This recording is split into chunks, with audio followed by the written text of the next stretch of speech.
Yang kedua adalah zakat pada masa para sahabat. Yang pertama adalah periode Abu Bakar As-Siddiq. Pengelolaan zakat pada masa Abu Bakar sedikit mengalami kendala. Pasalnya, beberapa umat muslim menolak membayar zakat. Mereka meyakini bahwa zakat adalah pendapatan personal bagi Nabi Muhammad SAW. Menurut golongan ingkar zakat ini, zakat tidak wajib ditunaikan pasca wafatnya Nabi Muhammad SAW. Pemahaman yang salah ini hanya terbatas di kalangan suku-suku Arab Badui. Suku-suku Arab Badui ini menganggap pembayaran zakat sebagai hukuman atau beban yang merugikan. Yang kedua adalah periode Khalifah Umar bin Khattab. Pada masa Khalifah Umar bin Khattab, ia menetapkan suatu hukum berdasarkan realitas sosial. Di antara ketetapan beliau adalah menghapus zakat bagi golongan mu'alaf, enggan memungut sebagian usr atau zakat tanaman karena merupakan ibadah pasti, mewajibkan kharaj atau sewa tanah, menerapkan zakat kuda yang tidak pernah terjadi pada masa Nabi Muhammad SAW. Yang ketiga adalah periode Utsman bin Affan. Pengelolaan zakat pada masa Utsman bin Affan dibagi menjadi dua macam.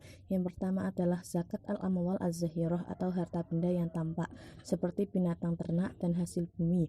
Yang kedua yaitu zakat al-amwal al-batiniyah atau harta benda yang tidak tampak atau tersembunyi, seperti uang dan barang perniagaan. Zakat kategori pertama dikumpulkan oleh negara, sedangkan yang kedua diserahkan kepada masing-masing individu yang berkewajiban mengeluarkan zakatnya sendiri. Yang keempat adalah periode Ali bin Abi Thalib. Dalam penerapan dan pelaksanaan zakat, Ali bin Abi Thalib selalu mengikuti kebijakan khalifah-khalifah pendahulunya. Harta zakat yang sudah ia kumpulkan, ia perintahkan kepada petugas supaya segera membagi-bagikannya kepada mereka yang berhak dan yang sangat membutuhkannya, dan jangan sampai terjadi penumpukan harta zakat dalam baitul mal. Zakat pada masa para tabi'in.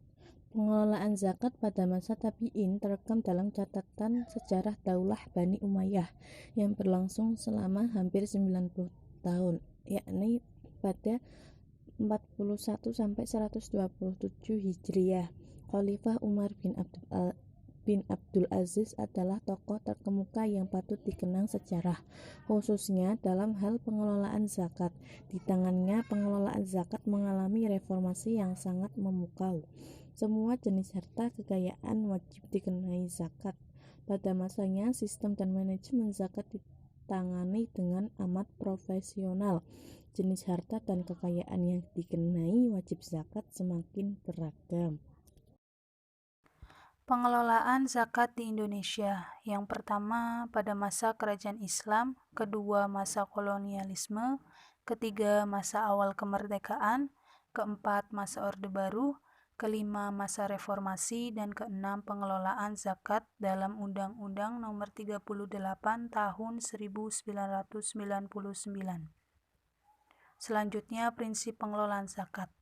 Prinsip pengelolaan zakat antara lain ada syariah, amanah, keadilan, transparansi, akuntabilitas, profesionalitas, partisipasi, efisiensi, keterbukaan, sukarela, keterpaduan, profesionalisme, dan kemandirian. Masa depan pengelolaan zakat. Langkah-langkah yang dapat dilakukan oleh pemerintah Indonesia dalam rangka mengoptimalkan pengelolaan zakat di masa depan adalah melakukan sosialisasi zakat kepada berbagai lapisan dan kalangan, seperti instansi pemerintah, badan usaha milik negara dan perusahaan swasta, kalangan pengusaha, serta kelompok potensial masyarakat lainnya. Membangun kepercayaan masyarakat kepada lembaga pengelola zakat yang ada. Dalam rangka ini, pemerintah bersama dengan lembaga pengelola zakat mengadakan program-program orientasi dan pelatihan amil zakat. Di samping itu, pemerintah juga memprogramkan pengadaan tenaga pegawai negeri yang dipekerjakan pada Badan Amil Zakat Nasional atau Basnas dan Badan Amil Zakat Daerah atau Basda. Terakhir, mendorong lebih berkembangnya program-program pendayagunaan zakat yang mengarah pada peningkatan produktivitas dan taraf hidup mustafik. Terima kasih sudah menonton video presentasi dari kelompok kami. Sekian.